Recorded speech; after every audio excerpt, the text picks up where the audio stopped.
Ito naisip ko lang ha. Dati kasi, ito si Diwata, di ba nung hindi pa siya sikat, talagang wala masyadong pumapansin sa kanya. Pero ngayon, be, talagang ang dami-dami nang pumupunta sa kanya. Kahit nga mga politiko, nandun na sa kanyang parisan eh. Halos lahat ng mga vlogger, andun na sa kanyang pwesto. Diba? Ganun pala talaga. Na-realize ko lang na ganun talaga. Pag walang-wala ka, talagang walang tutulong or lalapit sa'yo. Pero kung meron ka na, sumikat ka na, meron ka nang napatunayan sa buong mundo, talagang maraming lumalapit sa'yo.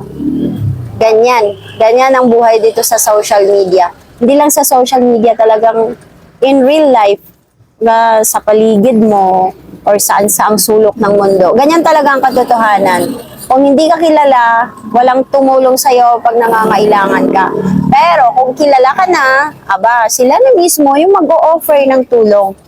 Kasi di ba, yung walang-wala ka, walang magbigay sa'yo ng ganito. Pero kung meron ka na, aba, sila pa mismo ang mag-provide or mismong magbigay sa'yo ng tulong. Diba? Magbo-volunteer ba? Diba? Ganun talaga, hirap talaga ng buhay. Opinion ko lang yan. Kung ano.